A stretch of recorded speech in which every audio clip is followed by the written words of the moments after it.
I thought it was time for an update, and I'm driving, so which means I can't look at me. So remember, my videos are for me to reflect on. If you just don't happen to catch on and they inspire you, motivate you, or help you along the way, then cool. If not, then just keep going, and that's cool. If you like it, if it does help, then like it. If not, then just pray for me. If you're a prayer warrior, I could always use prayer. If you need prayer, then let me know, and I definitely will pray for you. This is my journey and part of my therapy, being transparent. And so, yeah, so just an update today, just because it's been a while. A lot of things have happened. A lot of things have happened. A lot of things. There's a lot of emotional roller coaster going on with me, with the family, etc. And so right now, yeah, a lot of things have happened. That's all I can really say is that, yeah, a lot of things. Even my living situation has changed, and I'll elaborate on it later. As for now, I'll just keep it. I know I'm supposed to be transparent, but there are certain factors that I need, certain people that I need to protect, and so I have to abide in that and respect it. But know this, that lots of changes have happened, and we're getting ready. This is the weekend for me and my kids, and so we're getting ready to for me and my family, for my son's birthday, my mom's birthday, and so we're preparing to, my battery's going to die, so we're preparing to leave tomorrow, and so we're really excited about that. It's supposed to be a camping trip, yeah, but anyway, so we're going up to these Airbnbs up in the mountains, and so yeah, I can't get the charger on. So nevertheless, sorry about that. It's my little Disney characters up there. Let me see. Yeah, it's not working. Yay, voila. Okay, so nevertheless,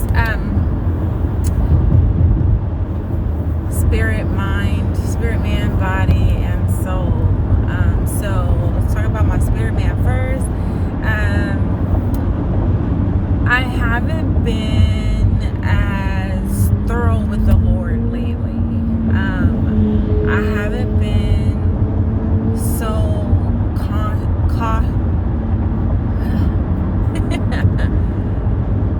conscious about the Lord. I haven't been in a space that I feel Him, breathe Him, smell Him, every essence of Him. That has been very adamant, and in this last week I haven't. Today was the first morning that I woke up saying, "Good morning, Lord." I'm still reading. I'm still, doing those things that, excite me with, studying His Word. I gave a sermon. I haven't uploaded it yet. I totally forgot because a lot of things have happened. I helped somebody move, and that was chaotic, and I needed to get my house in order, and still is not, and that was chaotic, and there's just so many things that need to be going on, but those were the big heavy things, and so yeah, so I haven't been as faithful to Him as He is to me. So yeah, that's really disappointing. Like, I gave the word week before last, and God's just been moving, and He's definitely still moving in my life. I just haven't did my part, and so there's nothing but honesty about that, is that I haven't did my part. So Yeah, and I have to pay attention to the factors around me on why I stopped. There's a lot of things going on, but what people have been around me. And speaking of that, I watch a lot of YouTubes and stuff, and someone made the comment and said, "Do you just do that around me, or do you just do that around me?" And it really took me for a loop, and it really at first kind of bothered me in my feelings. But I'm realizing that God is wanting me to learn some things about my feelings. And so that's a whole nother one I guess I can get into. But it did bother me, and I was like, who was I before you met me? And so they were like, oh, your spirit life was all jacked up. Okay, your spirit life was jacked up. They didn't use all, or I don't know. Anyway, and I was like, really? Because when you met me, I was going to church every Sunday. I was dedicated to my Bible study. I was dedicated to going. So, really? Nevertheless, that's what happened with them. And so I'm not going to focus on that, but it made me reflect on me, and it also gave me a new version of who I am and how people perceive me. And I'm realizing at first, I was taking it really personal, because I was like, oh man, people don't see me, and they don't see the goodness in me. And I used to didn't curse at all. And when I say that, some people go, for real? And I'm like, what are you talking about for real? You used to tease me about it, and so then I started feeling like, oh man, the God in me is gone, and it's bad. And then I started recognizing that, oh, that's Satan's plan all along, because if I start believing like that, then I start to doubt who God made me to be. I can't help what people see or don't see, because they're in their flesh. All these people that I'm asking, they're in their flesh. So why am I asking anyway? They only saw me as a goody two-shoe, or she thinks she's better, or whatever, and then pulled on me to say, she ain't that godly. And I wasn't. I would break. I would be like, oh, okay, I want to fit in. I want to do this. So they were like, oh, okay, even though consciously, I don't think that they were setting out to do this consciously.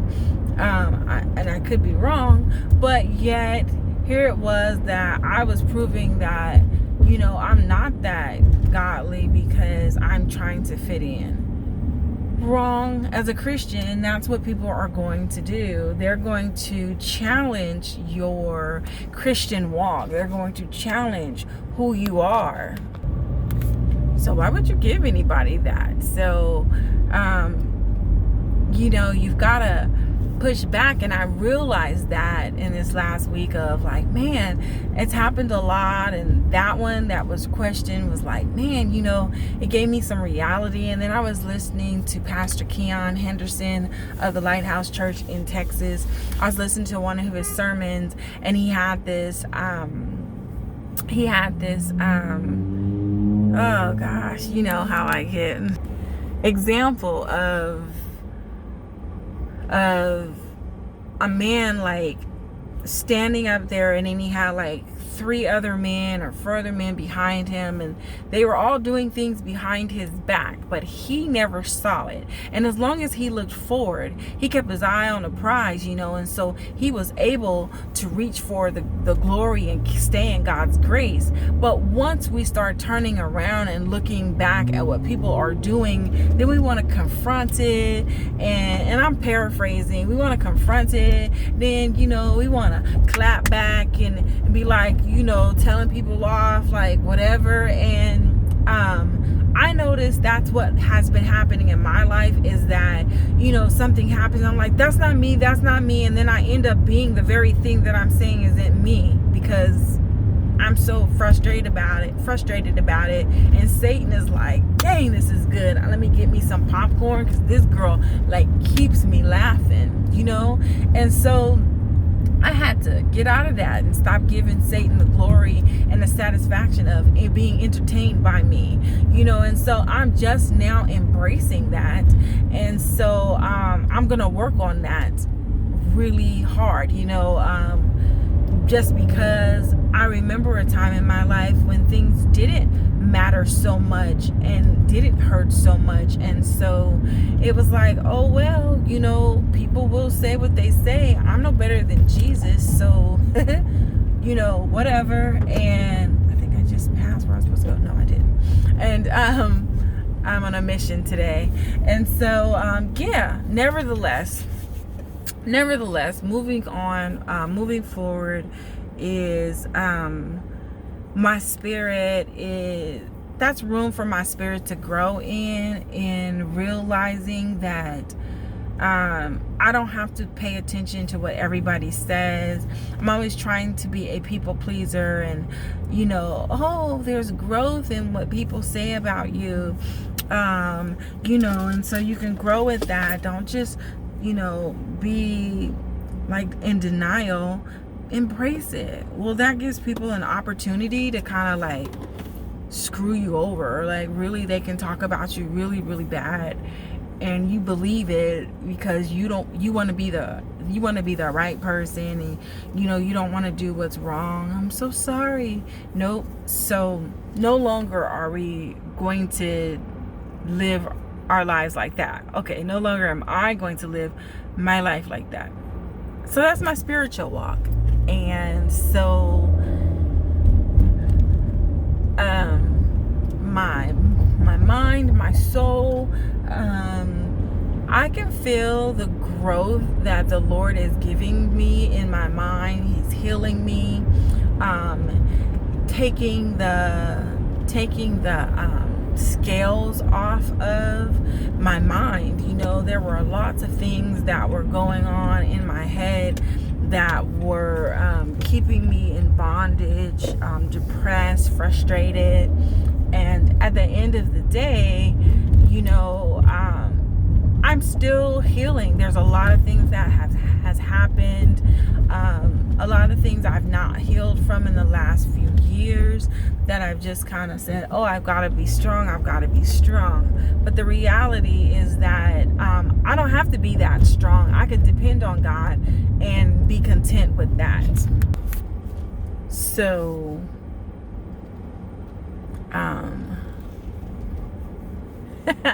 blooper. The Lord is working really hard on my he doesn't work hard. He's just opening my eyes and letting me see the things that he's doing for me. Cognitive, I'm able to remember things a little bit better, coming out a little bit more of my depression, not being stuck in that. You know, my energy level and my mind is better. I'm learning to scrape my plate on some things. There's just some things that I don't really need to worry myself with, you know. That weighs down on your mind. And so I think that I'm growing a lot, and I'm becoming healthier mentally, getting over a lot of the depression and having my mind start to be open. So let's talk a little bit about that. My things have been opening up for me, like the reality of things, of, you know, we're taught a lot of things when we grow up, and we're literally brainwashed about things, and not in a negative way. You know, if we teach our kids certain things, our kids grow up to trust and believe that. I know that people used to say, well, how could they believe that religion is stupid and blah blah blah, and I would go, don't take that out on them. You know, they learn that from their parents and their parents, or whatever they believe that to be true, because at the end of the day, if I I would tell my children, if I raised you to believe that a frog was our God, that's what you would believe. And not to take away from somebody who believes that that a frog is their God. Okay, so anyway, no disrespect, but yeah. Okay, so nevertheless, if I grew my kids to believe that, that's what they're going to believe. I remember my daughter screaming one day. My ex-husband was staying with us, and he was in the room, and we were waiting for the New Year's, and I was exhausted, and so I went to sleep, and I don't know what she heard. She was so angry with me, and she probably was about 11 or 12 maybe, and she said she was mad, and I said, "What's up, girl?" And she was like, "You're gonna go to hell." And I was like, "What are you talking about?" And she was like, "You were in there having sex, and he's no longer your husband." Okay, so she was adamant about it, and even when I told her that's not true, she was like looking at me like, "Now you finna lie to me?" And she said it blatantly. So, and she just kept staring at me like, how could you? And honestly, how could I, right? And her belief system was, hey, if you're not following God, then you're going to go to hell.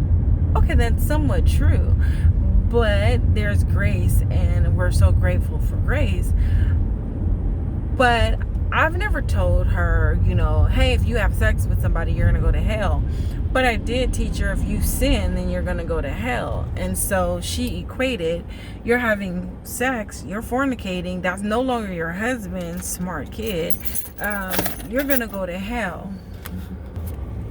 Now, it's not to say that I wouldn't go to hell for fornicating, and it's not to say that I wouldn't want to discourage my daughter from fornicating, because I wouldn't want to encourage her to say, "Oh no, baby, you're not going to go to hell for that." But at the end of the day, that's kind of a religious brainwash in the sense of a sin is a sin no matter what you're doing, and don't make one greater than the other.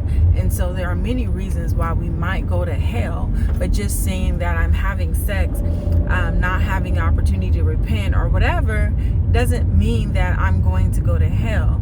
Her belief system on how she equated that, if I would have taken that on and continued, definitely that would have been me contributing to the brainwashing of my daughter to make sure that she didn't fornicate. But I would never do that to her. So I cleared that up with her to let her know, yes, that's a sin, and yes, you can go to hell for sins, but